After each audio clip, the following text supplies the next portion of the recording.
여러분, 적립식 투자는요, 주가가 상승하지 않아도 수익이 나요.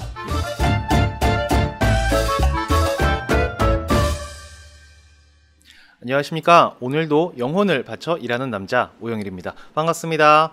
네, 여러분, 오늘은 ETF를 가장 안정적으로 투자하실 수 있는 방법에 대해서 소개해 드려 볼까 합니다. ETF라는 것 자체가 일반 주식에 비해서는 원래적으로도 태생적으로도 안전한 성격을 가지고 있죠. 그런데 원래도 안정적인 ETF를 가지고 더욱더 안전하게 투자할 수 있는 방법 을 저희들이 알고 있다면 훨씬 더 마음 편안하게 투자할 수 있지 않겠습니까? 오늘 이 방법을 한번 소개해 보도록 하겠습니다. 자, 일단 투자를 시작할 때 이게 되게 중요한 것 같아요. 우리가 100이라는 걸 가지고 투자를 시작을 하면 잘 되면은 200이 되기도 하고 안 되면은 50으로 줄어들기도 하는 거죠. 그러면 우리가 처음에 투자를 시작할 때 어떤 걸 바라보고 투자를 시작을 하게 될까요? 당연히 뭐 내 돈이 200으로 이렇게 올라가는 거, 요걸 기대하고 그걸 원해서 투자를 하는 거 아니겠습니까? 근데 저는 투자를 처음에 시작할 때 200이 아니라 100으로 시작했으면 100으로 끝날 수 있느냐, 이걸 저는 가장 중요하게 봅니다. 무슨 말이냐면 수익은 안 나도 돼, 수익은 다음 문제고 일단 안전하게 투자할 수 있어?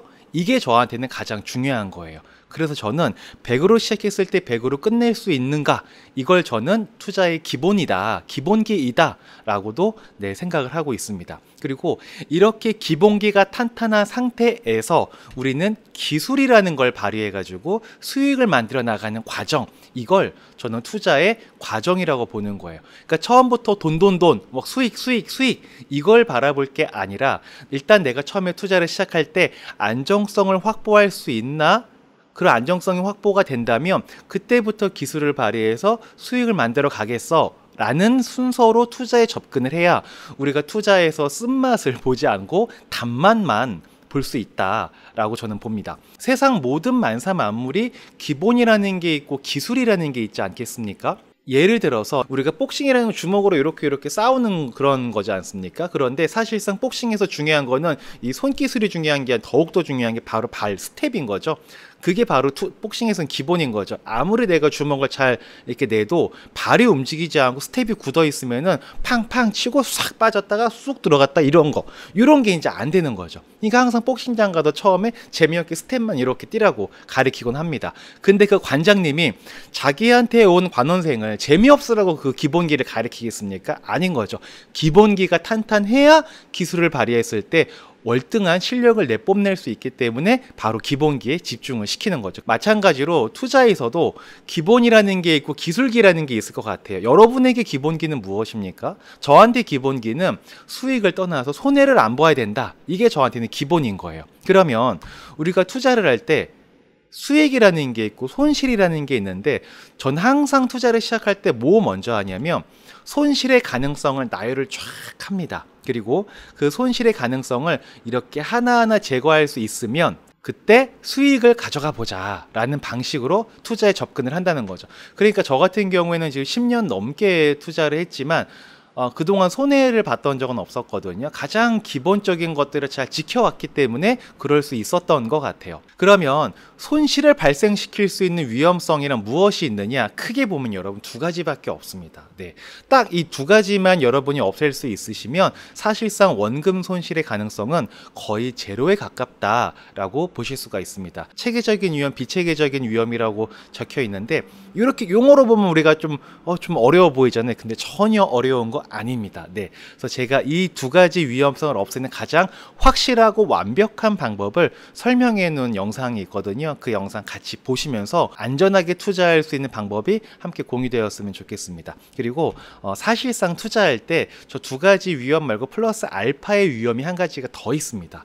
저 알파의 위험을 우리가 꼭 명심해야 돼요. 그래서 저 알파의 위험까지 없앨 수 있을 때 그때 진정으로 우리가 안정적으로 꾸준히 오랫동안 투자에 성공할 수 있다라고 보시면 됩니다. 그러면 저 알파가 무엇이냐, 그 알파에 대한 것도 제가 영상에서 다 설명을 해놨으니까요. 같이 보시고 참고하셔서 투자하시는데 도움이 되셨으면 좋겠습니다. 그러면 다 같이 우리 투자의 기본기가 무엇인지, 그 기본기를 어떻게 지킬 수 있는지 확인해 보시러 가보시죠. 우리가 투자할 때 내 돈을 잃게 되는 경우의 수는 크게 두 가지밖에 없습니다. 첫 번째는 위에 보이는 것처럼 비체계적인 위험이고, 두 번째는 체계적인 위험이에요. 비체계적인 위험은 뭐냐면 개별 자산의 위험입니다. 예를 들어서 삼성전자가 있고 포스코 건설이 있습니다. 근데 삼성전자 주가가 막 떨어져요. 그렇다고 해서 포스코 건설이 같이 떨어지겠습니까? 상관관계가 별로 없겠죠. 근데 삼성전자가 떨어졌을 때 삼성전자와 관련되어 있는 회사들은 동반 하락할 가능성이 있겠죠. 그래서 이렇게 비체계적 위험은 그냥 개별 자산의 위험이다, 나 혼자 가지고 있는 위험이다 라는 걸로 보시면 되고요. 밑에 있는 체계적인 위험은 모든 종목에 공통적으로 영향을 주는 위험성이라고 보시면 되는데, 요즘에는 뭐 코로나 같은 거 예를 들어 볼 수 있겠죠. 코로나 때 뭐 너나 할 거 없이 모든 종목이 다 떨어졌지 않습니까? 어떤 이슈 하나, 어떤 사건이나 요인 하나가 동시에 다 떨어뜨리는 위험성, 그걸 우리는 체계적인 위험이다 라고 부르게 됩니다. 그래서 우리가 투자했을 때, 여러분이 투자했을 때 손해를 보는 경우는 체계적인 위험 때문에 손해를 보거나 비체계적인 위험 때문에 손해를 보거나 둘 중에 하나밖에 없습니다. 그겠죠? 정리가 좀 되시죠? 그럼 비체계적인 위험은 어떻게 없애느냐? 여기 보시면 종목의 수입니다. 종목의 수를 늘리면 늘릴수록 위험도는 이렇게 떨어지시는 게 보이죠. 네, 자, 이게 밑에 그림에서 보이시듯이 사슴이 다리가 하나 부러지고 지네가 다리가 하나가 부러집니다. 둘 다 다리가 하나씩 부러지면 굉장히 아프겠죠. 굉장히 아픕니다. 근데 타격은 누가 더 클까요? 당연히 사슴 다리가 하나 부러졌을 때 타격이 클 수밖에 없겠죠. 이 얘기는 뭐냐? 종목의 수를 늘리면 늘릴수록 그 위험도는 좀 떨어지게 된다라는 얘기를 이 그림으로 좀 표현을 하게 되는 겁니다. 자, 그래서 우리가 주식 투자하지 않고 저희가 ETF 투자하는 이유가 바로 이런 거죠. 그래서 보통 우리가 한 10개 정도로만 종목을 좀 나누게 돼도 전체 위험의 한 51%까지는 위험성을 줄일 수 있다라는 얘기를 합니다. 그래서 사실상 비체계적인 위험은 뭐 펀드나 ETF 하나만 가입해도 사실상 그 비체계적인 위험을 완벽하게 없앤 거나 마찬가지다라고도 보실 수가 있습니다. 근데 우리가 이렇게 완벽하게 분산 투자가 되어 있는 펀드나 ETF도 손해가 나는 경우가 있죠. 그게 왜 그런 거냐? 얘 때문에 그런 거죠. 분산 투자 쫙 해놨는데 다 떨어져 버리는 거죠. 뭐 코로나에 뭐 여러분 경험해 보셔서 아시겠지만 뭐 대책이 없었지 않습니까? 바로 그런 겁니다. 그래서 이런 체계적인 위험을 없애는 방법 때문에 우리는 적립식 투자를 하는 겁니다. 자, 그럼 체계적인 위험을 어떻게 없애느냐? 적립식 펀드가 왜 체계적인 위험을 없앨 수 있는지 한번 그 논리를 따라가 보도록 하겠습니다. A라는 사람이 있고 B라는 사람이 있는데 사례를 한번 들어볼게요. 둘 다 50만 원씩 가지고 있는데 한 분은 월 10만 원씩 5개월 동안 나누어서 투자를 한다고 합니다. 그리고 한 분은 50만 원을 한 번에 거치해서 운용을 한다 라고 한번 봤을 때, 투입금은 들어가는 금액, 기준가는 펀드의 가격, 좌수는 펀드의 개수를 얘기를 하는 겁니다. 자, A라는 사람이 첫 번째 달에 10만 원을 투자를 했습니다. 그리고 그때 펀드 가격이 1,000원이라고 합니다. 그러면 우리는 10만 원을 가지고 1,000원짜리 펀드를 사는 개념이 되는 거죠. 그 몇 개를 살 수 있냐? 계산을 해보면 100개를 살 수가 있습니다. 그러면 내 주머니에는 100개의 펀드가 들어가 있게 되겠죠. 그리고 두 번째 달에 똑같이 10만 원 투자를 합니다. 근데 안타깝게도 펀드의 가격이 좀 주가가 빠져서 800원으로 떨어졌습니다. 그러면 이때는 몇 개 살 수 있을까요? 좀 쉽게 질문 드리면 10만 원으로 1,000원짜리 샀을 때보다 많이 살까요? 적게 살까요? 지금 보시는 분들은 다들 아이고 뭐 뻔한 걸 물어봐 하실 정도로 너무 쉬운 거죠. 네, 더 많이 사는 건 확실합니다. 많이 사는데 개수로 치면은 125개를 사게 됩니다. 그러면 지난달에 산 펀드가 내 주머니에 100개가 있고 두 번째는 125개가 내 주머니에 들어왔겠죠.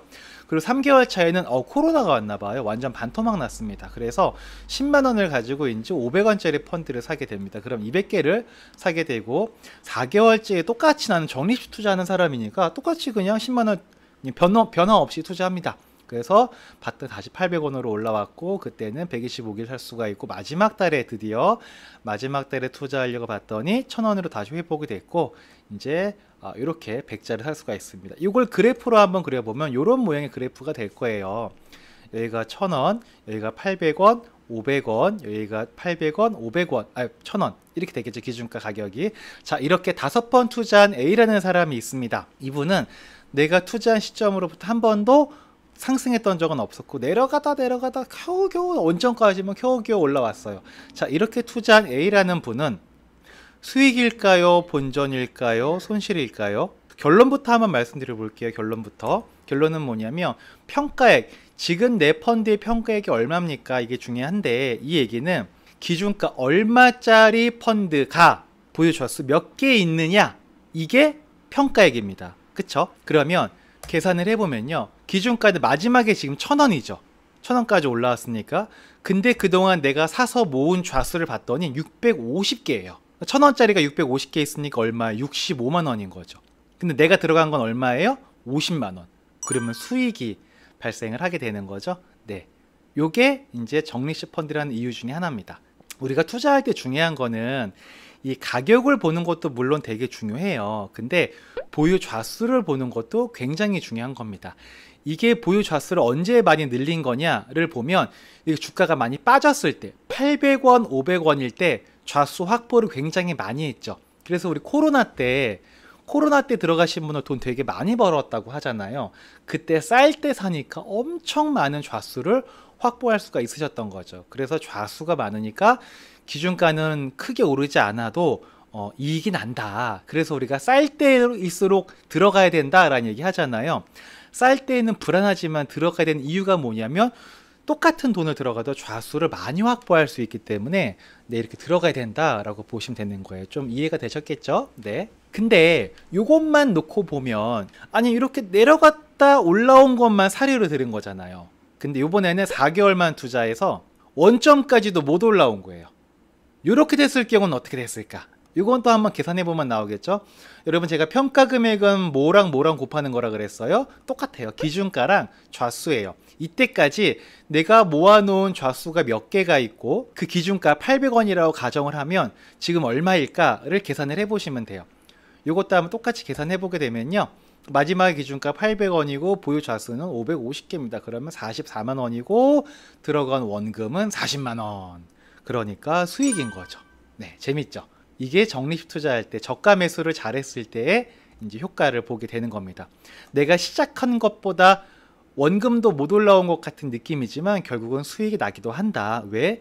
쌀 때 많이 샀기 때문에 그렇다라고 보시면 됩니다. 네, 이게 적립식 펀드 하는 이유인 거죠. 근데 이제 여기까지만 말씀드리면, 이제 제가 내려갔다 올라오는 것만 말씀드렸잖아요. 반대로 투자하다 보면은 이렇게 올라갔다가 내려올 때도 있잖아요.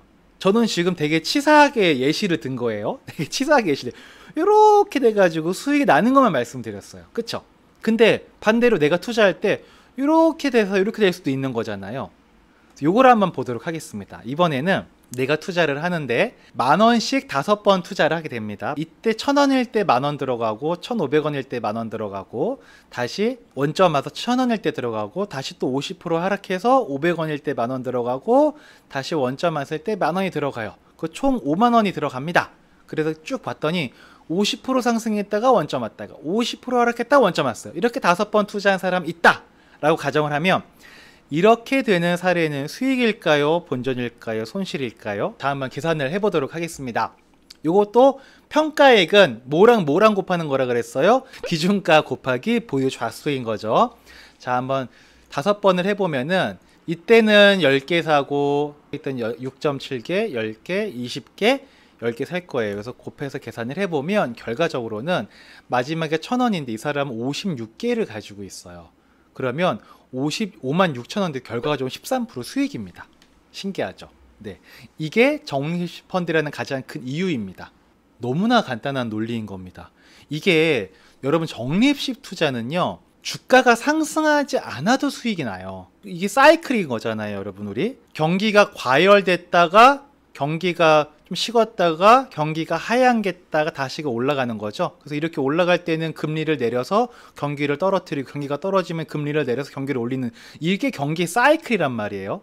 그냥 우리는 상승하지 않아도 횡보만 해도 수익을 내는 구조로 가는 게 적립식 투자의 장점인 겁니다. 자, 근데 이때 이 5번 투자한 사람이 왜 수익이 났나를 보면요, 이때가 굉장히 싸게 많이 살 수 있는 기회가 왔던 거죠. 그래서 수익이 나는 거예요. 이때 산 거는요, 다 본전이에요. 의미가 없어요. 이거 의미 없어요. 이것도 의미 없어. 이것도 의미 없어. 그냥 다 본전이에요. 이때 산 거는 오히려 마이너스예요. 무슨 얘기냐? 5번 적립식으로 투자를 했는데 딱 한 번, 이때를 지나간 게 굉장히 중요하다는 거죠. 무슨 말씀인지 이해가 되셨죠? 자, 그러면 여기서 제가 지금부터 중요한 말씀을 좀 드릴게요. 이거를 모르시던 분들은 알게 되면 아, 적립식으로만 투자하면 이렇게 안전하게 수익이 날 수 있는 거구나 라는 거를 깨우치시게 됩니다. 너무나 좋은 거죠. 근데 우리가 좀 모를 때는 하나 알게 된 것만 따르게 돼요. 근데 하나를 알다가 그 다음 게 보이는 거예요. 뭐가 보이는 거예요? 아, 쌀 때 사면 좋은 거구나. 그러니까 매달 이렇게 투자를 계속 해 나가야 되는 거잖아요, 우리는. 근데 이때 매달 들어가는 거를 안 하게 돼요. 왜 안 하게 되냐? 이때 들어가는 것들을 그냥 따로 현금으로 쥐고 있는 거예요. 왜 쥐고 있냐? 확 떨어졌을 때 한 방에 크게 들어가면 한 번에 많이 보유할 수 있잖아요. 그럼 수익이 어때요?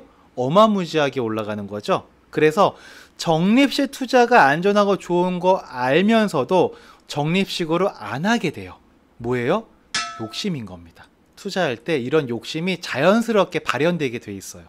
이걸로부터, 이런 욕심으로부터 내 투자 원칙, 매달 그냥 오르던 내리던 신경 쓰지 않고 꾸준히 들어가겠어라는 원칙을 지키기 위해서는 이런 욕심으로부터 나를 지킬 수 있어야 되고 내 마음을 보호할 수 있어야 되는 건데 이게 되게 쉽지가 않습니다. 아마 적립식 투자 해보셨던 분들은 공감하시는 분들이 있으실 수도 있을 것 같아요. 그리고 또 한 가지는 뭐냐면 이렇게 적립식으로 들어가다가 막 주가가 떨어지잖아요. 주가가 떨어지니까 마음은 알아. 머리로는 알아요. 그래, 싸게 사면 좋은 거야, 싸게 사면 좋은 거야, 머리로는 알아요. 근데 마음이 그게 안 돼요. 이미 내가 투자한 게 예를 들어 한 5천만 원 들어갔어, 적립식으로 꾸준히. 근데 그게 이미 마이너스 10%에 근데 내 돈을 걷다 또 집어넣어? 마이너스 10%가 돼서 막 콩닥콩닥해 죽겠는데도 그게 잘 안 됩니다. 그게 뭐냐? 머리로는 알지만 마음으로 잘 안 되는 거. 그게 바로 투자에 있어서 공포인 거죠. 공포 때문에 적립식 투자를 못하는 경우가 생깁니다. 그 투자라는 게 항상 이 공포와 욕심이 같이 있어요.